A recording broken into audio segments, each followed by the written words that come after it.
옆에 계신 분 서로 인사하십니다. 잘 오셨습니다. 반갑습니다. 주님의 이름으로 여러분 모두를 환영하고 축복합니다. 무더운 여름 보내시느라 얼마나 노고가 많으셨습니까? 원근 각지에서 예배 자리로 나온 여러분 모두에게 신령한 하늘의 복과 생활의 복과 주의 은혜가 넘쳐나는 복된 주일 되시기를 예수님의 이름으로 축원합니다. 오늘 말씀은 창세기 40장 1절부터 8절까지 말씀을 중심으로 함께 따라합니다. 우리에게 꿈이 있습니다. 라는 제목으로 말씀을 함께 나누고자 합니다. 종교개혁자 마르틴 루터가 쓴 글 가운데 이런 이야기가 있습니다. 어느 날 마귀들이 사람을 파멸시킬 방법을 의논하고 있었습니다. 한 마귀가 손을 들고 의견입니다. 말해봐라. 사람들에게 하나님이 없다고 말해줍시다. 사람들에게 성경이 하나님의 말씀이 아니라고 말해줍시다. 예수님이 하나님의 아들이 아니라고 말해줍시다. 여러 가지 방법이 나왔지만 마귀들의 마음에 썩 내키지 않았습니다.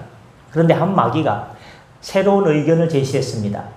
우리 모두 세상에 내려가서 사람들에게 하나님께서 살아계시다고 전합시다. 성경이 하나님의 말씀이고 예수님이 하나님의 아들이며 구원자라고 말해줍시다.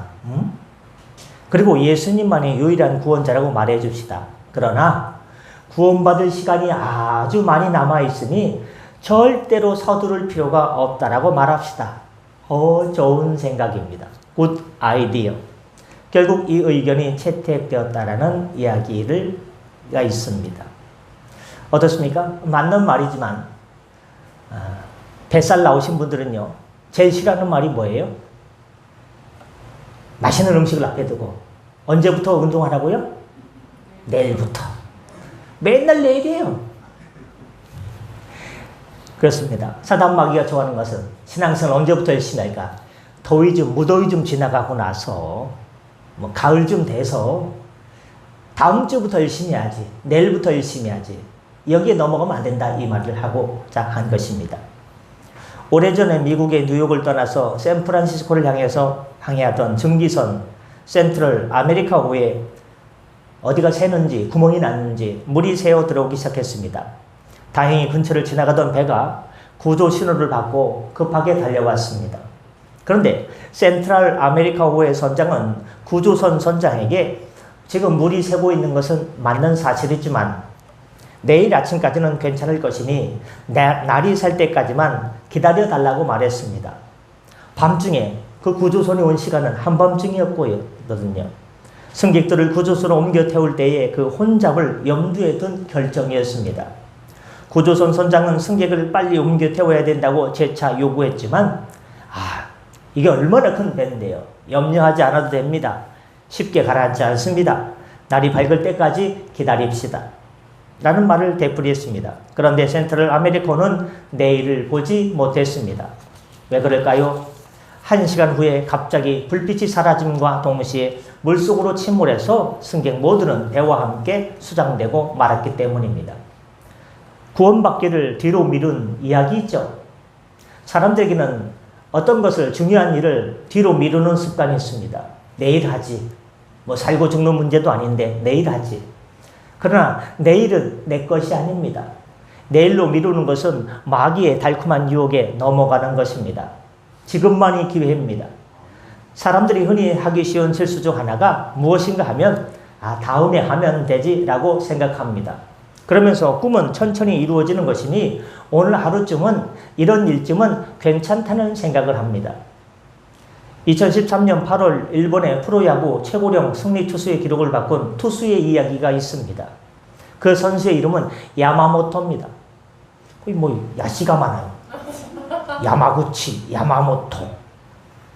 야마모토라는 선수인데 이 선수는 1965년생으로 야구 선수로는 환갑이 훨씬 넘은 나이임에도 불구하고 승리 투수가 되었습니다.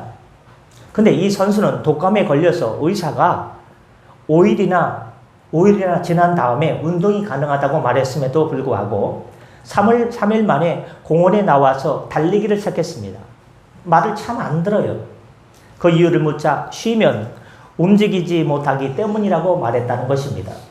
운동선수가 하루를 쉬고 이틀을 쉬면 경기력을 금세 잃어버리는 것처럼 꿈을 가진 사람이 이런 일 저런 일들과 쉽게 타협하면 그 꿈이 점점 멀어져 가네.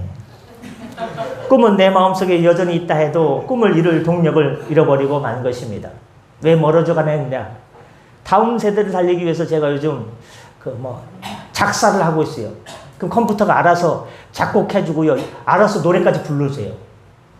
그게 지금 우리 교회 사이트에 있는데요. 제가 구원의 확신을 받는 방법이 뭔가? 첫째, 둘째, 셋째, 넷째 써주면요.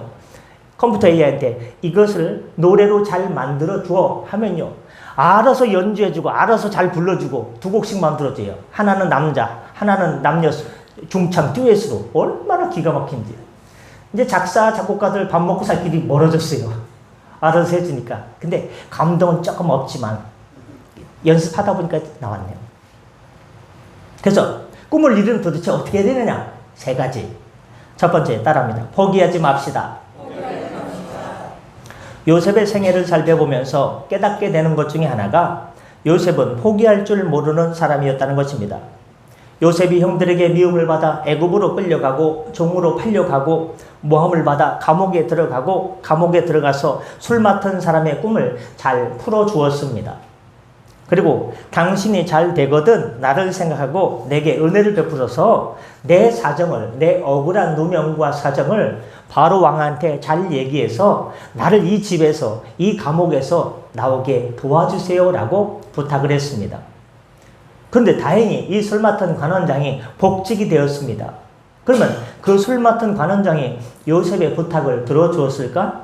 23절에 보니까 술 맡은 관원장이 까마귀 고기를 잡섰는지 요셉을 기억하지 못하고 그를 잊었더라라고 했습니다. 그걸로 끝입니다. 요셉은 어떻게 하든지 이 고난의 현장에서 나가기를 원했습니다. 17살에 꾼 꿈, 그 꿈의 성취를 소망하며 포기하지 않았습니다. 17살이면 고등학교 1학년 나이 아닙니까? 고등학교 때 1학년 때 그 나이 때 꾼 꿈을 포기하지 않았습니다. 무려 몇 년 동안 포기하지 않았을까요? 1년도 아니고 13년 동안. 그 모진 13년의 고난을 겪으면서 가슴에 품은 꿈을 포기하지 않았습니다. 사람들이 계획을 세우고 꿈과 비전을 가지고 일을 추진해 나가려고 하다도 포기하는 이유는 어려움이 오기 때문입니다. 장로님 기도하신 것처럼 전철력도 생기고 이 지역에 변화가 생기는데 우리가 연약한 그런 환경 속에서 하나님의 강함이 나타나는 기도를 해 주셨습니다. 우리가 이렇게 하다가도 또 손을 늘어뜨릴 때가 있는데 어떻게 됩니까? 꿈을 포기하면 손을 늘어뜨리는 것입니다. 그러나 포기하지 않고 하나님의 도우심으로 약한 자를 강하게 하시고 없는 자를 부욕해 하시는 하나님의 능력으로 세워줄 걸 믿고 포기하지 않으면 때가 되면 하나님의 때에 분명히 은혜로 더욱더 크게 이루어 주실 줄 믿습니다. 여기에 우리의 소망이 있는 것입니다. 사람들은 금방 가다가 처음에는 잘 나가다가 작심삼일할 때가 많다는 것입니다. 그런 경우를 말하려고 하면 굳이 다른 사람을 예로 들 필요 없이 우리 자신들 모두가 그런 경험이 있을 것입니다. 2024년도에는 내가 이렇게 운영해 봐야지, 이렇게 직장에 다녀봐야지, 내가 이런 일을 해야지, 이런 공부를 해봐야지 하다가 벌써 세월이 흘러가지고 8월에 이 여름의 끝자락에 서 있지 않습니까? 다른 사람을 보지 않더라도 나를 보면 나의 경험을 통해서 잘 알 수가 있습니다. 또 기도도 마찬가지입니다. 꿈을 꾸지만 포기합니다. 전도의 계획을 세웠다가도 조금만 고난이 오면 바로 포기합니다. 그래서 아무 일도 하지 못하는 경우가 종종 있습니다. 그러면 아무런 복도 받지 못합니다. 하나님께서 나의 기도하는 모습을 보시고 하늘에서 감동하셔서 성덕교회 아무개 집사에게는 내가 오늘부로 응답을 줘야겠다라고 생각하시는 순간 기도하던 나는 응답이 없다고 기도를 포기해버리는 경우는 없습니까? 다니엘서 10장을 보면서 깨닫는 것이 있습니다. 어느 날 다니엘이 환상을 봅니다. 영적인 비밀의 세계가 파노라마처럼 보여집니다. 전쟁에 대한 환상이 보여지는 거예요. 이야, 어메이징. 얼마나 끔찍한지. 다니엘이 그 전쟁을 일어나면 안 되겠다. 그 전쟁이 일어나면 다 죽는다. 그 전쟁을 막아달라고 세일에 21일 동안 하나님, 제가 방금 전에 본 그 전쟁의 환상이 얼마나 참혹한지, 그 전쟁이 일어나면 안 될 것 같아요. 그 전쟁을 막아 주시옵소서. 21일 동안, 세일에 동안 금식하며 기도합니다. 그런데 금식한 지 세일에 만에, 21일 만에 여호와의 사자가 샥 와서 이렇게 말합니다. 다니엘, 두려워하지 마라. 내가 깨달으려 하여 내 하나님 앞에 스스로 겸비하게 하기로 결심하던 첫날부터 내 말이 응답받았으므로 내가 내 말로 말미암아 왔느니라. 할렐루야. 하나님께서 기도 응답을 언제 해주시기로 했냐? 기도하는 첫날 그 순간에 그 마음 보시고 응답해 주시겠다라고 마음을 잡수셨다는 것입니다. 놀라운 일입니다. 그런데 그 응답을 가지고 다니엘에게 오기까지 세일에 21일이 걸렸다는 것입니다. 그럼 왜 이렇게 늦게 오셨는가? 13절, 14절에서 말씀합니다. 그런데 바사, 페르시아 왕국의 군주가 21일 동안 나를 막았으므로 내가 거기 바사 왕국이 왕들과 함께 머물러 있더니 가장 높은 군주 중 하나인 미가엘이 와서 나를 도와주므로 이제 내가 마지막 날에 내 백성이 당할 일을 내게 깨닫게 하러 왔노라. 하지만 뭔가 막혀 있었지만 미가엘이 와가지고 길을 열어줘가지고 이제 왔다라는 이야기 아니겠습니까? 이 말씀대로 우리가 기억할 것이 있습니다. 우리가 기도하는 순간, 내가 기도하는 순간, 삶의 어려운 자리에서 기도하는 순간 주님은 움직이신다. 그런데 그 응답이 내게 오는 시간까지를 우리는 잘 참지 못합니다. 응답이 느리다고 어려움이 생긴다고 포기를 할 때가 많습니다. 지난번에 얘기했지만 너무 은혜스러워서 KFC, 켄터키 후라이드 치킨을 창업한 커넬 샌더스도 25년 동안 카페를 운영한 사람입니다. 우리 성덕교회도 무료 카페를 몇 년 운영해 봤지만요, 이 돈을 안 받아서 그런지 재미가 없다. 그게 아니고 생명을 살리기 위해서 나눠진 것이니까요, 귀한 일입니다. 방금 전에 쫓고했습니다. 커넬 샌더스는 25년간 카페를 운영했습니다. 6살 때 아버지를 잃어버리고 가난으로 일터에 나간 어머니 대신 6살 때부터 어린 동생들을 들쳐업고 울지마 울지마 하면서 요리를 했습니다. 12살 때부터 어머니는 그와 동생들을 버리고 재혼해 버렸습니다. 그는 거리에 나가서 꽃과 과일을 팔았고 나이 들어서는 철도 소방원, 보험 세일즈맨, 유람선 청소부, 식당 종업원 등 65세까지 정말로 파란만장한 생활. 마치 우리나라에 샀다면 인간극장에 출연하지 않았을까요?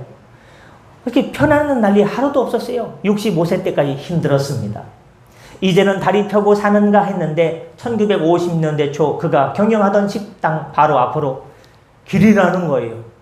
덤프 트럭이 왔다 갔다 하고 불도저가 왔다 갔다 하고 고속도로가 나는 게 아니겠습니까? 고속도로 건너편에 주요 고객들이 살고 있어서 샌더스의 식당은 그날부터 팔이 날리게 되었습니다. 경영난에 시달리다가 그만 경매에 넘어가고 말았습니다. 그의 손에는 미합중국 사회보장 프로그램이 빈민들에게 베풀어주는 구호금 105달러가 전 재산이었습니다. 얼마 안 됩니다. 그러나 65세의 나이에 그는 내가 이대로 힘든 인생을 살았지만 여기서 포기할 것인가? 아니면 65세에 몸도 다리도 아픈 데도 많지만 65세에 다시 시작할 것인가? 그런 기도하면서 꿈을 꿉니다. 결단합니다. 그래, 내가 세상에서 제일 맛있는 닭튀김을 만들자. 교촌치킨보다 BHC보다 프라닭보다 더 맛있는 걸 한번 만들어보자. 뭐 이런 시간이겠습니까? 거기는 없어요. 진출됐지만 그때는 없었지 않습니다. 목표로 다시 시작했습니다. 따라합니다. 65세부터 닭고기 요리 사업 계획서를 들고 42개월 동안 이제 사업을 돈을 대줄 사람을 찾아 나섭니다. 무려 1009번을 거절당했습니다. 그가 1009번을 거절당하고 1010번째 만난 식당 주인이 제안을 수락했을 때 그의 나이는 68세가 되었습니다. 1000번을 거절당하면서 다니는 동안 세월은 3년이 흘러서 65세의 꿈을 품었지만 그 꿈이 이루어지는 데는 68세가 되었다는 것입니다. 첫 계약자는 피터 허먼이었고 샌더스의 치킨 맛에 매료된 허먼은 한 입 맛보더니 맛있다. 치킨 한 피스당 4센트의 로열티를 지불하는 조건으로 계약에 사인을 했습니다. 이렇게 출발한 KFC는 현재 전 세계 80개국에서 약 13,000개의 매장을 가진 세계적인 프랜차이즈로 성공했습니다. 별로 놀라지도 않으시네. 그런 이런 말을 남겼습니다. 훌륭한 생각, 멋진 아이디어를 가진 사람은 무수히 많다. 이 자리에도 많다. 그러나 행동으로 옮기는 사람은 매우 드뭅니다. 저는 남들이 포기할 만한 일을 포기하지 않았을 뿐입니다. 포기 대신 무언가 하려고 애썼습니다. 실패와 좌절의 경험에도 인생을 살아가면서 겪는 공부의 하나라고 생각했습니다. 현실이 슬픈 그림으로, 슬픈 수채화로, 슬픈 유화로 우리에게 다가올 때면 그 현실을 보지 마시고 멋진 미래를 꿈꾸시길 바랍니다. 그리고 그 꿈이 이루어질 때까지 앞만 보고 달려가십시오. 인생 최대의 난관 뒤에는 인생 최대의 성공이 숨어있는 줄 믿으시길 바랍니다. 주님께서 사랑하는 성도 여러분, 포기하지 마십시오. 기도를 포기하고 꿈과 비전을 포기하는 순간 나의 복도 날아가 버립니다. 나의 선한 계획의 포기는 복을 포기하는 것이고 미래를 포기하는 것입니다. 아이고 우리가 뭐 가진 것도 없고 뭐 땅도 요만하고 재정도 요만하고 자꾸 요만해지죠? 손톱까지 가게 생겼어요. 이러면 아무것도 못합니다.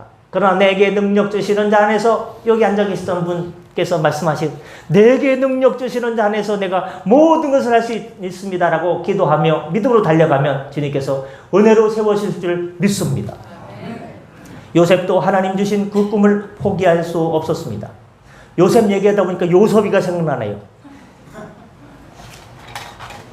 수능 기도 제목 11월 24일입니다. 제 생일 다음날 수학능력 시험이 요섭이 지혜를 주시고 명철을 주셔서 수능을 잘 볼 수 있도록 기도해 주시기 바랍니다. 어디가 됐죠? 요셉도 하나님 주신 그 꿈을 포기할 수 없었습니다. 그러니 고난이 가득한 종살이와 감옥살이 속에서도 꿈을 포기하지 않고 최선을 다했습니다. 절망하지 않고 부정적인 말도 하지 않았습니다. 그러니까 길이 열립니다. 어떤 사람은요, 절망하지 않고 부정하지 않았지만요, 순간 믿음 없는 말을 하면서요, 복을 다 까불러 먹는 경우가 있어요. 말이 시대로 되는데, 믿음의 말이 시대로 되는데, 우리는 극한의 상황 가운데서 정말로 힘들어도요, 그 입을 잘 해야 돼요. 입을 좋은 말을 해야 돼요. 믿음의 말. 갈라디아서 6장 9절을 보십시오. 우리가 선을 행하되 낙심하지 말지니 포기하지 아니하면 때가 이름에 거두리라 하셨습니다. 그렇습니다. 포기하지 않으면 거두게 되어 있습니다. 주님이 역사하십니다. 그 주님의 역사가 내 앞에 나타날 때까지 포기하지 마십시오. 끝으로 어떤 순간에도 따라하십니다. 믿음을 잃지 말자. 기도 응답을 받았던 다니엘도 요셉처럼 어떤 순간에도 믿음을 잃지 않았던 사람이었습니다. 바벨론의 1차 침략인 주전 605년경 호라가 되어서 바벨론에 잡혀간 다니엘, 그도 나이 10대 소년이었습니다. 중학생 나이에 바벨론이 쳐들어와서 끌고 간 겁니다. 바벨론의 왕은 그들을 바벨론식으로 먹이고 입히고 똘방똘방한 애들 모아서 나라의 인재로 쓰면 되겠다, 부려먹으면 되겠다, 교육시켜서 다시 자기 나라로 파송해서 자신을 위해서 일하는 사람으로 만들려고 했습니다. 근데 다니엘은 이렇게 말합니다. 다니엘서 1장 8절부터 9절에 보면 다니엘은 뜻을 정하여 왕의 음식과 그가 마시는 포도주로 자기를 더럽히지 아니하리라 하고 자기를 더럽히지 아니하도록 환관장에게 구하니 하나님이 다니엘로 하여금 환관장에게 은혜와 긍휼을 얻게 하신지라. 아멘. 비록 포로로 잡혀왔지만 믿음까지 버릴 수는 없다는 것입니다. 그리고 그들은 나중에 왕의 신임을 얻어 고위 관리가 된 다음에도 자리를 내놓고 믿음을 지킵니다. 얼마 전에 광복절이 지났습니다. 어떻습니까? 나라의 자유와 평안과 행복의 기쁨의 축제 날 아닙니까? 그 광복을 위해서 3.1절부터 대한독립 만세 태극기를 들고 전국 방방곡곡에서 이 나라 민족을 불쌍히 여기주시고 이 나라 민족의 독립을 위해서 생명을 초계같이 버렸습니다. 내가 또 많은 숱한 고난을 받으면서 또 서대문 혁명소에 잡혀가면서 그곳에서 보면요, 뭐 몇 번방, 7번방 저도 다 봤는데요. 고난과 고문을 받으면서도 나라와 민족을 배신하지 않고 대한민국을 부르짖다가 많은 분들이 바로 피를 흘려 죽었습니다. 이와 마찬가지로 다니엘도 포로로 잡혀갔지만 믿음까지 버릴 수 없었습니다. 생명 걸고 믿음을 지켰습니다. 그리고 그들은 나중에 왕의 신임을 얻어 고위 관리가 된 다음에도 자리를 내놓고 믿음을 지킵니다. 그래서 불 속에서도 사자굴에서도 들어갑니다. 이유는 하나입니다. 하나님을 향한 믿음을 지키기 위해서. 욥을 보십시오. 자녀들이 다 죽고 전 재산이 다 날아가고 그런 상황에도 욥은 이렇게 말합니다. 욥기서 1장 21절 22절에서 내가 모태에서 알몸으로 나와 싸운즉 또한 알몸이 그리로 돌아갈지라. 주신 분도 하나님이십니다. 거두신 분도 하나님이시니 오직 여호와 이름이 찬송을 받을지니라. 사랑하는 성도 여러분, 우리가 세상의 것들 때문에 별것 아닌 적은 물질 때문에 별것 아닌 작은 명예와 쾌락 때문에 믿음을 포기하고 믿음을 잃어버릴 때가 얼마나 많습니까? 지나고 보면 별것도 아닌 것에 목숨 걸 때가 얼마나 많습니까? 요셉은 이겨내기 어려운 보디발 아내의 유혹 앞에서도 믿음을 잃지 않았습니다. 감옥에 들어가서도 믿음을 잃지 않았습니다. 자신을 구해주겠다고 생각한 술 맡은 관원장의 배신에도 믿음을 잃지 않았습니다. 심지어 바로 왕 앞에 가서도 믿음을 잃지 않고 하나님의 이름을 말합니다. 요셉이 바로에게 대답하여 이르되 내가 아니라 하나님께서 바로에게 평안한 대답을 하시리로다라는 아주 담대한 고백을 합니다. 요셉은 감옥에 갇힌 죄인에 처지고 바로는 그 나라의 왕입니다. 그가 섬기는 신이 있습니다. 그런데 그 앞에서 하나님을 말합니다. 우리는 친구 앞에서도 사람들 앞에서도 하나님을 말하지 못하고 교회 있는 걸 때때로 숨길 때가 있는데, 혹시 그럴 때가 있는데 하나님을 말했다가 다시 감옥으로 가고 죽임을 당할 수도 있는데 담대히 하나님을 말합니다. 믿음이 없으면 안 되는 것입니다. 마지막 예언합니다. 프랑스의 소설가 누구를 좋아하십니까? 나폴레옹은요. 나폴레옹의 그림 밑에 딱 구경 갔다가 그 밑에다가 연필로다가 누가 써놨어요. 나폴레옹은 칼로 세계를 제패했지만 나는 연필로 세계를 제패할 것이다 라고 메모를 조그맣게 남겨놓은 사람이 있어요. 그 사람은 프랑스의 작가 발자크입니다. 발자크 유명하죠. 소설의 나폴레옹, 소설기의 나폴레옹. 이 청년은 너무도 소설가가 되고 싶었습니다. 그의 집안은 충분히 그를 지원해 줄 여력이 되었지만 부모님은 그가 법률을 공부하기 원했습니다. 하지만 발자크는 자신을 뜻을 굽히지 않고 소설가가 되겠다고 부모님을 끈질기게 설득했고, 부모님은 몇 년의 시간을 두고 그럼 몇 년 동안 시간을 줄 테니까 소설가로 성공해라. 만약에 성공하지 못하면 법률을 공부할 것을 조건으로 내걸었습니다. 원래 자녀들에겐 조건 내걸면 안 됩니다. 잘 안 돼요, 그렇게. 발자크는 몇 년이면 자신에게 충분한 시간일 것이라 생각했기 때문에 조건을 수락했지만 시간이 다 되었음에도 불구하고 그의 글에 관심을 보이는 출판사나 독자가 전혀 없었습니다.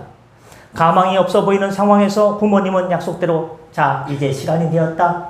약속대로 법률을 공부하라고 했지만 발자크는 글 쓰는 일이 행복해서 그 약속을 차마 지켜드릴 수가 없었습니다. 결국 화가 난 부모님으로부터 돈줄이 끊기고 돈 한 푼 없이 계속해서 소설들을 썼지만 생활은 점점 힘들어져 갔고 사람들도 여전히 그를 외면했습니다. 어느새 10만 프랑이 넘는 빚을 졌고 주변 사람들에게 발자크는 이제 다시는 예전으로 돌아갈 수 없을 것이라고 이렇게 생각했습니다.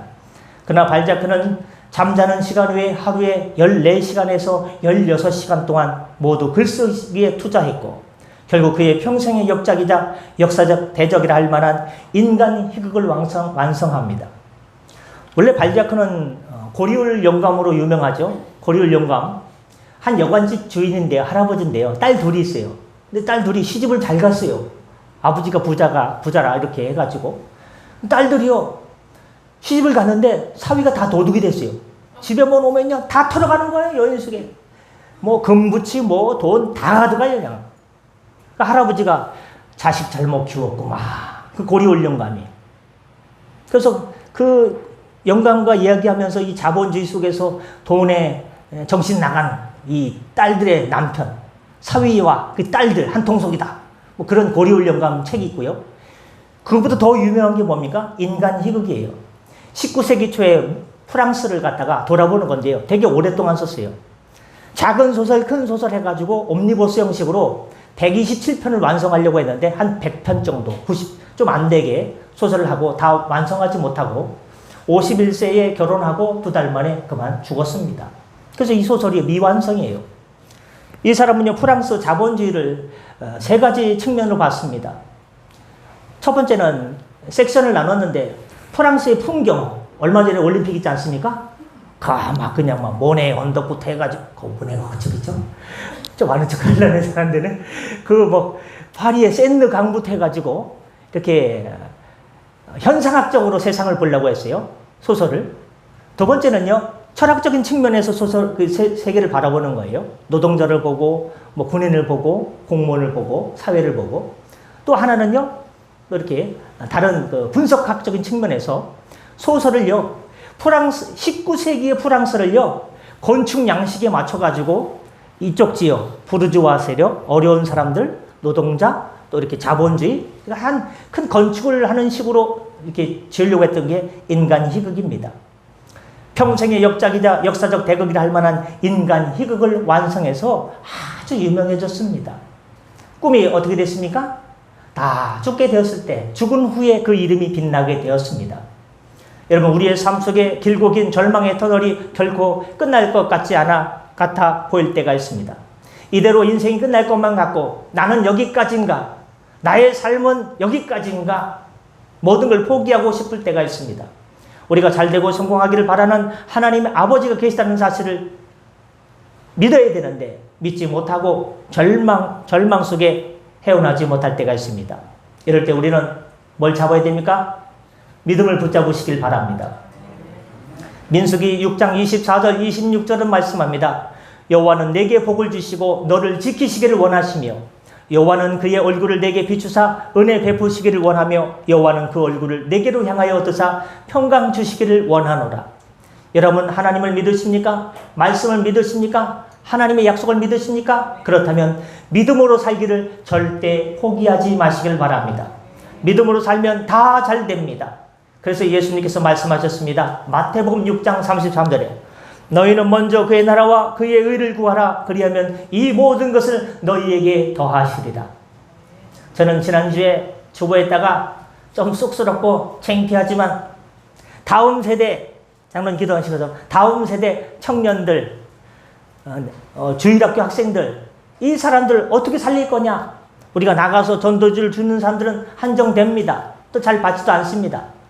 이걸 병행에 가면서 쇼트를 잡는 자 영혼 구원에 가까워진다 했더니 김선아 장로님 자꾸 웃으셔가지고 그 재미난 건가 했는데요. 그래서 어떻게 됐습니까? 그 사이트 채널을 하나 개설했어요. 주일학교 청소년 갈 길 잃은 가난한 교인들을 위한 온라인 교회를 하나 채널을 구성했어요. 근데 그거를 비전을 제가 선포하기 전까지는요, 구독자가요 5명이었어요. 하나는 제 친구예요. 친구 목사님이고 3명은 누군지 몰라요. 그런데 비전을 품고 주일날 예배를 마치고 열심히 작업을 하고 올리고 지하철 타면요 다 손을 엄지손가락 관절염 걸리게 생겼어요. 다 쇼트 올리냐고 이렇게 하냐고. 어떻습니까? 다 이거 쇼트만 봐요. 긴 거 안 봐요. 1분 안쪽에 다 끝내야 돼요. 복음을 1분 안쪽에 끝내야 되는 거예요. 더 정확하게 말하면 28초 안에 끝내야 돼요. 더 짧게는 10초 안에 끝내야 돼요. 그걸 딱 잡아야 돼요. 했더니 하나님께서 은혜를 주셔서 그 채널 이름은 얘기 안 할 거예요. 쑥스러우니까 이거하고 이거 갖고 그런 거야? 할까봐. 그랬더니 하나님께서 은혜를 주셔서 오늘 아침까지 5명으로 한 달 동안 질질 끌던 그 채널이 주님께서 한중에 50명을 주셔서 55명이 된 줄 믿습니다. 할렐루야. 하나님께 영광을 받았어. 이게 이러려고 그랬던 건 아닌데, 하나님께 영광을 받았어. 그러려고 했던 겁니다. 어디까지 됐죠? 말씀 마치고자 합니다. 꿈! 여러분, 이 꿈에 대해서 어떻게 생각하십니까? 우리는 꿈을 포기하지 말아야 됩니다. 그리고 두 번째, 믿음을 가지고 나가면 주님께서 그 꿈을 이루어지게 될 줄 믿습니다. 기도하겠습니다. 은혜의 주님, 주 안에 믿음 가운데 꿈을 가지고 어떤 어려움 가운데서도, 어떤 절망 가운데서도, 어떤 비참한 환경 가운데서도 절대로 포기하지 않고 눈을 들어 마지막 남은 힘을 하늘을 향해 손을 들 때 하나님께서 오른손으로 우리를 붙들어 주셔서 그 꿈이 하나님의 은혜 가운데 이루어지게 하여 주시옵소서. 성령님 우리 인생을, 우리 교회를 이끌어 주시옵소서. 다시 일어나게 하시고 다시 회복하게 하여 주옵소서. 꿈이 이루어지게 하여 주옵소서. 감사하며 축복하며 예수님의 이름으로 기도드립니다. 아멘. 주신 말씀 기억하면서 찬송가 325장 부르면서 준비하신 예물 하나님께 드리겠습니다. 찬송 325장입니다.